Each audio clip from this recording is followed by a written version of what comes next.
Portugal, one of the oldest and the most ancient countries in Europe and the world. Many tourists do not venture further than their resorts, unaware that Portugal has so much more to offer the inquisitive visitor. It is a land full of beautiful forests, natural wonders, and charming medieval castles clinging to the tops of rocky outcrops. If you'd love to visit places away from tourist hotspots, then come join us in this episode of Off the Beaten Path, where we will explore the unknown and the more rural central eastern region. We will discover medieval and historical villages lost in time, traditionally Portuguese, unchanged for centuries with narrow cobbled streets, ancient buildings and romantic castles. And all with beautiful settings and virtually untouched by modern mass tourism and where there is only a handful of visitors. Beautiful, stunning and magical are words to describe this hilltop medieval historical village. Upon entering this village through the original gateway, the visitor is treated to a village virtually unchanged since the 16th century, with narrow granite paved streets and delightful granite houses with terracotta tiles. The homes and buildings are constructed out of the surrounding granite, and the village is almost at one with the hillside, adapting beautifully with the landscape. Rather than try and move the large granite boulders, the villagers built their hobbit-sized homes amongst them. They incorporated the rocks into the very fabric of their homes, adding a unique and a magical charm, sometimes above, sometimes below, and sometimes even inside. The village origins date back to prehistory, when it was linked with pagan rituals. Animal pens and shelters carved out of the rock centuries ago, still used for storage, have an almost timeless quality. It's been described as the most Portuguese and picturesque village in Portugal, and also as the island in the sky. Dominating the village on a high craggy rock and visible for miles around, the formidable and impregnable stone fortress still dominates the village. The climb up to the fortress is steep and requires fitness, but should not be rushed, as the views from the path are simply breathtaking over the village and the valley below. We visited on a rainy day, which added an extra feeling of romanticism and mystique to the place. When we visited in July 2022, the number of other visitors was very low, perhaps a handful or so. However, in 2022, the fortress has been used as a location for the new Game of Thrones series House of Dragon. This may mean that it could prove more popular in future with location tourists, so one may wish to pick visit times to be at different times of year or times of day. Just below the fortress stands the roofless remains of a Romanesque church dating back to the 13th century. The approach to the fortress has classic defensive structures with sharp bends to hamper would-be attackers, and a huge, large granite flagstones mark the entryway to the gate tower. Upon entering the interior of the fortress, not so many of the buildings remain. The main attraction of the fortress are the steep steps leading up to the ramparts with breathtaking views across the open valley. And one is treated to panoramic views in all directions for miles across central Portugal.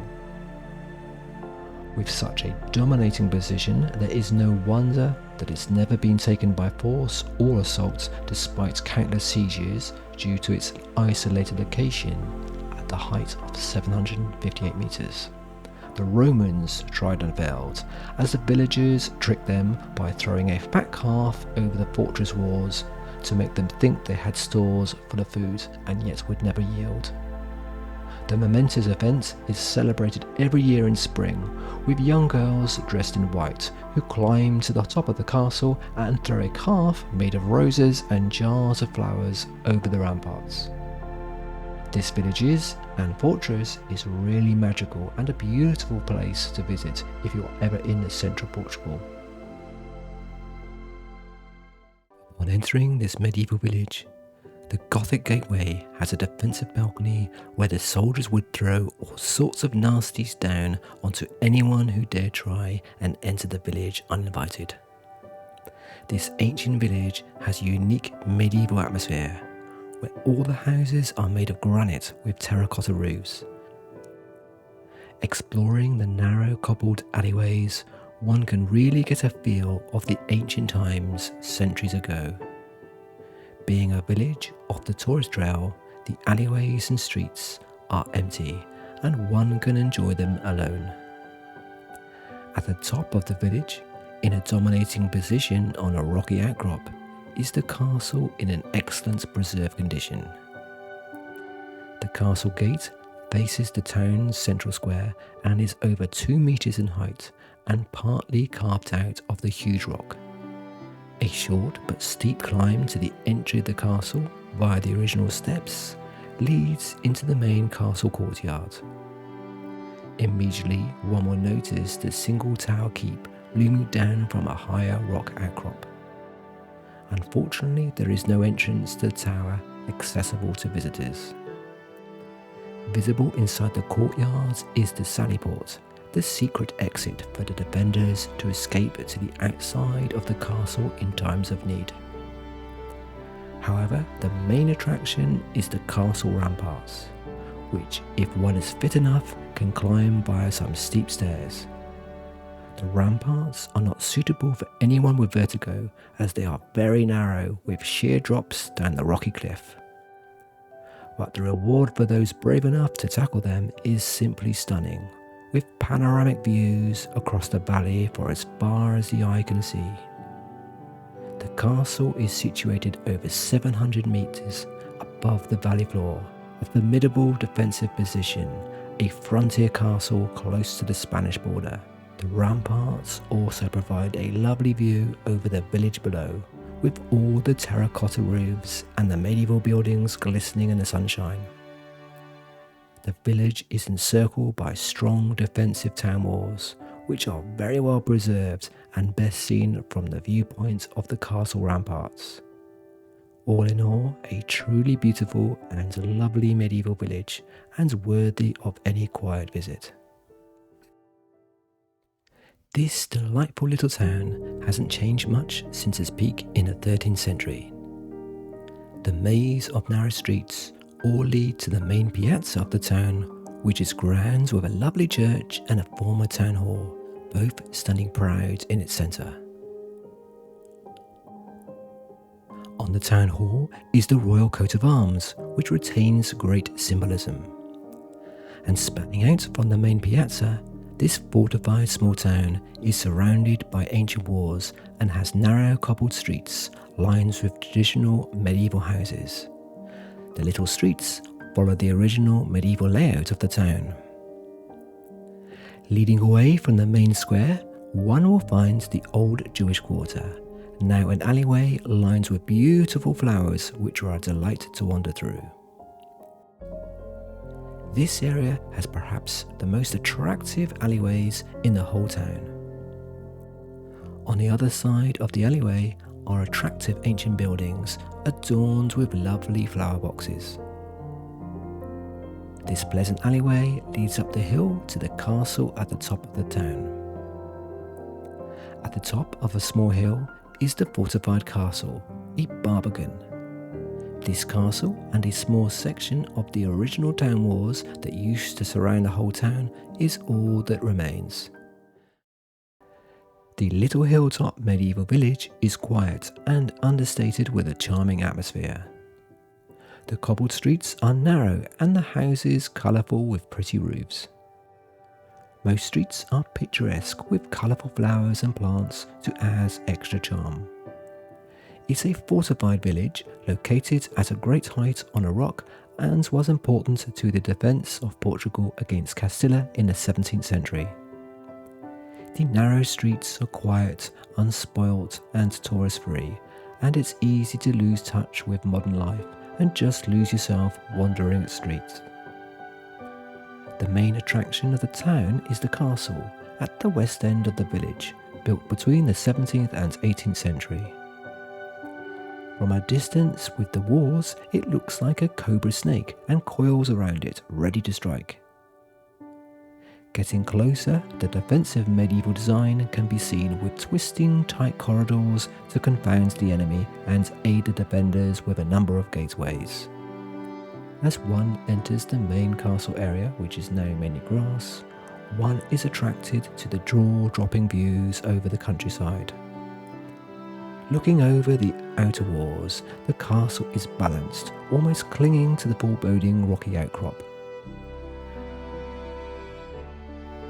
It really is a view that seems to touch one's soul. A truly beautiful castle and one of the most romantic we've seen in our travels. If that is not enough to feed one's imagination, the castle has a hidden secret. Under the walls is a water cistern, which the castle inhabitants use in times of drought. Although not much visually, the medieval builders unwittingly created a cavern with the most amazing acoustics.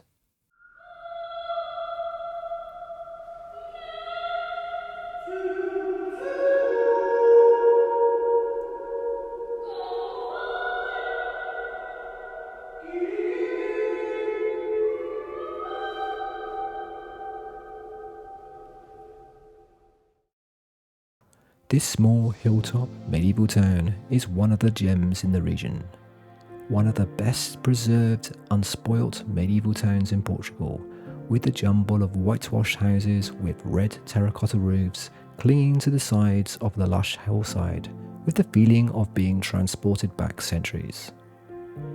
One thing that immediately comes to mind when walking through this pretty medieval small hilltop town is just how peaceful and decorative the streets are. The white and yellow homes are adorned with beautiful flowers and plants, by the doorways, on window ledges and flower boxes. It feels like all the townfolk are keen gardeners, as all the floral displays are beautifully kept. This is not a town of grandeur, but rather a sweet small town of charm, quaintness and atmosphere. It's simply delightful just leisurely strolling through the seemingly endless maze of narrow flower-lined cobbled lanes and peaceful squares. Not being a touristy town, the alleyways are peaceful, quiet, empty, so one can freely wander and have the streets to oneself. Occasionally a cloth billows in a doorway, hinting of life within a sleepy town. Sometimes there are interesting curiosities on the walls of the homes, like a little ornament, an unusual hoop to tie up a horse perhaps. Some of the buildings have coat of arms or emblems over the doorways, hinting at the importance of those who lived inside. Occasionally one may stumble upon a cute little chapel dating from the 13th century.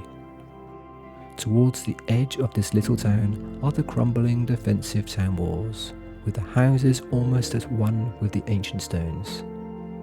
Sometimes large ivy-covered archways go over the alleyways, and often small archways with tiny steps and corridors are so inviting to be explored. The views on top of the town walls are breathtaking, as all the hilltops are in this part of Portugal. Even little archer turrets are present, adding to the sense of medieval history. As one wanders the narrow medieval alleyways, they will lead up towards the Gothic quarter, heading towards the castle. The warren of streets are one of the best preserved in Portugal.